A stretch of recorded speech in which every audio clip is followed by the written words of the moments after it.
Hi yours, good evening. Welcome back to my channel. అందరూ బాగున్నారా? నేనైతే బాగున్నానండి. మీరు కూడా బాగుండాలి అని ఆ దేవుణ్ణి కోరుకుంటున్నాను. అండ్ ఫస్ట్ నా ఛానల్ చూసే వాళ్ళందరికీ చాలా చాలా చాలా ధన్యవాదాలు. అలాగే కొత్తగా చూసేవాళ్ళు కూడా నా ఛానల్ని సబ్స్క్రైబ్ చేసుకోండి, లైక్ చేయండి, షేర్ చేయండి.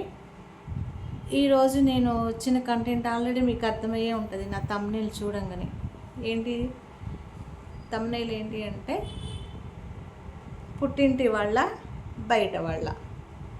ఓకేనా? ఒక ఆడపిల్లకి ఎవరు ఇంపార్టెంట్ అన్న దాని మీద నేను ఈరోజు ఒక టాపిక్ చేస్తున్నాను. సో మీకు కనుక నా టాపిక్స్ కానీ నా కంటెంట్ కానీ నచ్చినట్లయితే నా ఛానల్ని సబ్స్క్రైబ్ చేసుకోండి. అలాగే పక్కనే ఉన్న బెల్ ఐకాన్ కొట్టండి. ఈ వీడియోని స్కిప్ చేయకుండా పూర్తిగా చూడండి. ఓకేనండి? ఒక టాపిక్లోకి వెళ్ళిపోదాం. అసలు ఒక ఆడపిల్లకి కష్టం వస్తే, బాధ వస్తే ఫస్ట్ ఎవరితో షేర్ చేసుకోవాలనుకుంటారు? ఒక పెళ్ళైన ఆడపిల్లకి మనకి ఏదైనా బాధ కలిగితే ఎవరితో షేర్ చేయాలనుకుంటారు? పుట్టింటి వాళ్ళతో, అంటే అమ్మతో, నాన్నతో, అక్కతో, అన్నతో. ఇన్ కేస్ ఆ కుటుంబంలో అమ్మ లేదు, ఇంకెవరుంటారు? నాన్నతో ఆడపిల్ల అన్నీ చెప్పుకోలేదు, సో అక్క.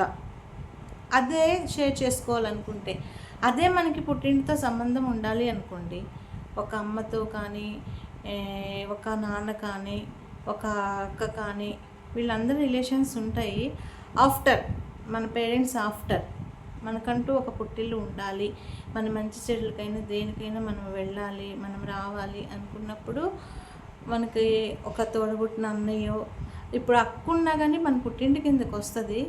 కాకపోతే ఆమెది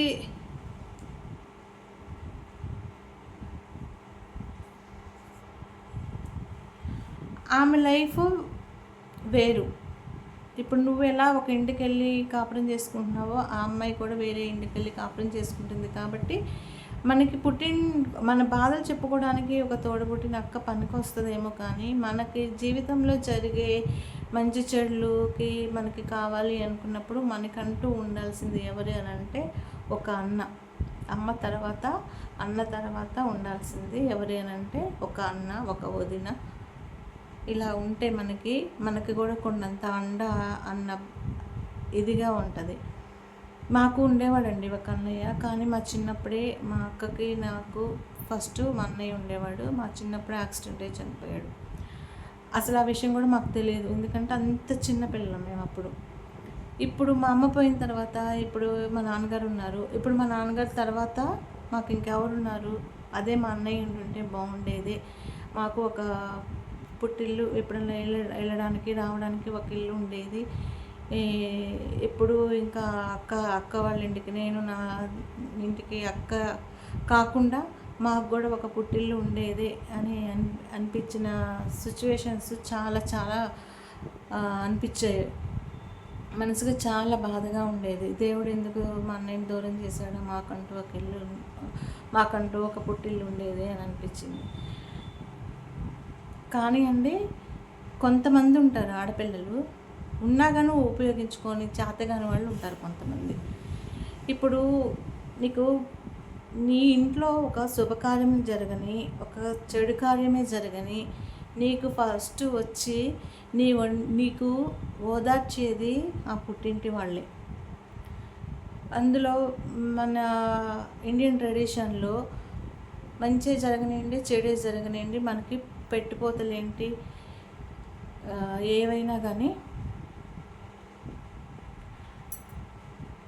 పెట్టిపోతలేంటి ఏవైనా కానీ మనకి పుట్టింటి వాళ్ళ తరపునే పెట్టాలి. అది అమ్మ, నాన్న, లేదు అంటే అన్న, వదిన, వాళ్ళే మనకు పుట్టిల్లు. కానీ కొంతమంది ఉంటారు తల పొగరుతో ఉన్న బంధాలను కూడా దూరం చేసుకుంటారు. అలాంటి వాళ్ళకి అసలు పుట్టింటి కన్నా బయట వాళ్ళతో సంబంధాలే ఎక్కువ. కానీ ఒకటి గుర్తుంచుకోమ్మా బొమ్మ, నీకు రేపటి రోజు ఏదైనా జరిగిందనుకో, ఇప్పుడు నువ్వు ఇది వేసుకుంటా చూసే వాళ్ళు, ఒకరిని చూసి ఎగిరే అనుకునే వాళ్ళు ఎవరు నీకు ముందుకు రారు. వాళ్ళు పెట్టరు కూడా నీకు. నీ ఒంట్లో కనీసం ఒక జాకెట్ గుడ్డ కూడా పెట్టరు. అది పెట్టేది ఎవరు అని అంటే పుట్టింటి వాళ్ళే. ఈ మంచికైనా చెడుకైనా. అర్థమైందా? అలాంటి బంధాలని దయచేసి పొగరుతో దూరం చేసుకోవద్దండి. లేని వాళ్ళు ఎలాగో ఏడుస్తున్నారు. అలాగంటే వాళ్ళు మంచిగా ఉంటే మేము ఉండమని అసలు అది కాదు. ఎక్కడైనా ఏ ఆడపిల్లైనా ఏ సిచ్యువేషన్లోనైనా పుట్టింటిని సమర్థించే ఆడపిల్లని నేను చూశాను, కానీ నెగ్లెక్ట్ చేసే ఆడపిల్లల్ని నేను ఎక్కడా చూడలే. 100కి 99% పుట్టింటి వాళ్ళు ఎంత చెడ్డవాళ్ళైనా గొప్పగా చెప్పుకునే ఆడపిల్లలు ఉన్నారు, కానీ పుట్టింటి వాళ్ళని చెడ్డ చేసి చెప్పే ఆడపిల్లలు కూడా ఉన్నారు ఈ రోజుల్లో. బయట వాళ్ళని చూసి వాళ్ళు ఎప్పుడూ రారు నీ దగ్గరికి, వాళ్ళు ఎప్పుడూ చూడరు.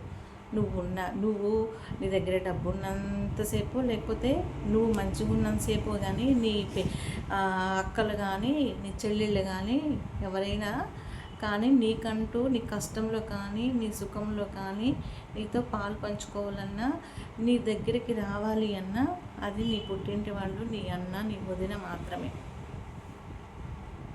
అర్థమైందా? తల పొగరకెక్కి నాకు వద్దు అనుకుంటే చేసేదేం లేదు, ఎవ్వరు ఏం చేసేది లేదు. కానీ ఎప్పుడైనా కానీ మనకి అంటూ ఒక బంధం ఉండాలి, ఒక పుట్టిల్లు ఉండాలి, మంచైనా చెడైనా చెప్పుకోవడానికి ఒక ఇల్లు అనేది ఉండాలి. ఈ రోజున మాకు కానీ నాకు కానీ మా అన్నయ్య లేడని మేము ఎంత బాధపడతామో అది మాకే తెలుసు. ఎందుకంటే ఆ విలువ మాకు తెలుసు, మాకు లేడు కాబట్టి. ఉన్నవాళ్ళకి ఆ విలువ తెలియదు, ఉన్నవాళ్ళకి ఆ విలువ తెలియదు. అది పోగొట్టుకున్న రోజు ఆ విలువ తెలిసింది. అప్పుడు నువ్వు ఏం చేసినా ఏం లేవు. ఇప్పుడు నువ్వే చేసేద్దాం అంటే రేపు పొద్దున నీకు కడుపును పుట్టినా నీకు ఒక ఆడపిల్ల ఉందనుకో, రేపటి రోజు అది కూడా నిన్ను చూసి నేర్చుకునేది ఏంటి అని అంటే అన్నని దూరంగా పెట్టిద్ది, వదిని దూరంగా పెట్టిద్ది, అది కూడా బయట వాళ్ళతోనే ఇదిగా ఉంటుంది. అప్పుడు దానికి ఏ మంచి చెడులు జరగవు, నిన్ను చూసి అది కూడా నేర్చుకుంటుంది. ఓకేనండి. దయచేసి ఎవరికైనా కానీ పుట్టింటి మీద ఏమన్నా కోపాలు, ద్వేషాలు ఏమన్నా ఉంటే పోగొట్టుకొని, నాకు ఇల్లుంది, నాకు పుట్టిల్లుంది, నాకు బాధ వస్తే నేను చెప్పుకోవడానికి ఉన్నారు, నేను వెళ్ళి ఒక 10 రోజులు ఉండటానికి నాకంటూ ఒక ఇల్లు ఉంది అని అలాంటి మనుషుల్ని సంపాదించుకోవడానికి ట్రై చేయండి. ఉన్న వాళ్ళని దూరం చేసుకోవద్దు. ఇప్పుడు నీకు భజన చేసే వాళ్ళందరూ రేపటి రోజు నీ కష్టకాలంలో రారు. అట్లీస్ట్ నీ జీవితంలో ఏ శుభకార్యానికి కూడా పనికిరారు, ఏ చెడు కార్యానికి కూడా పనికిరారు. జస్ట్ వస్తారేమో, చుట్టం చూపుకి పలకరిస్తారేమో, అంతేకాని పుట్టింటి నుంచి చేసే వాటికి వాళ్ళు దేనికి అర్హులు కాదు. ఈరోజు ఇప్పుడు మా నాన్నగారు ఉన్నారు, మా నాన్నగారు తర్వాత మమ్మల్ని పిలిచి ఒక జాకెట్ ముక్క పెట్టేవాళ్ళు కానీ ఒక ముద్ద పెట్టేవాళ్ళు కూడా ఒక్కళ్ళు కూడా లేరు. నేను ష్యూర్గా చెప్తాను, అది అమ్మ నాన్న తర్వాత ఎవరూ లేరు. అదే మా అన్నయ్య ఏంటంటే నేను ఇంత బాధపడాల్సిన అవసరం లేదు, ఈ వీడియో చేయాల్సిన అవసరం లేదు. సో అన్న విలువల్ని, వదిన విలువల్ని తెలుసుకోండి, పుట్టింటి విలువల్ని తెలుసుకోండి, జాగ్రత్తగా ఉండండి. లేనిపోని పంతాలకి, లేనిపోని ఈగోలకి పోయి బంధాలని దూరం చేసుకుంటే నష్టపోయేది నువ్వే.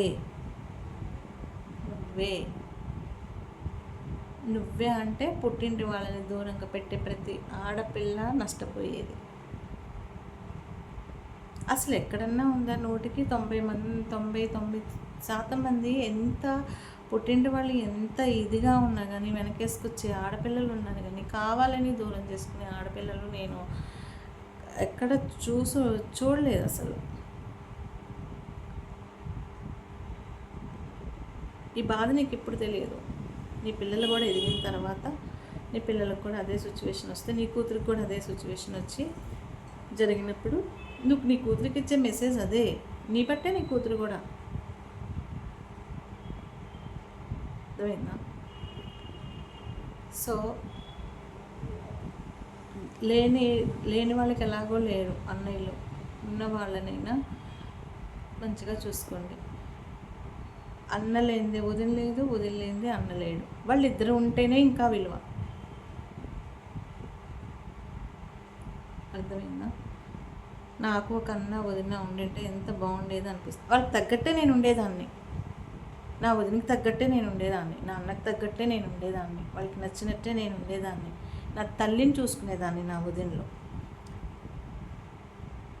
నా తల్లిని చూసుకునేదాన్ని నేను నా వదినలో. కానీ దేవుడు నాకు అదృష్టం ఇవ్వలేదు, నాకు అలాంటి వదిన దొరకలేదు.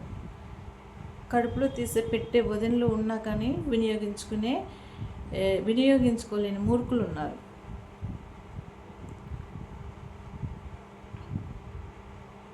కానీ అండి, మనకి ఎప్పటికైనా మనకి పుట్టిల్లు చాలా అవసరం, ఎప్పటికైనా మనకి పుట్టిల్లు చాలా అవసరం.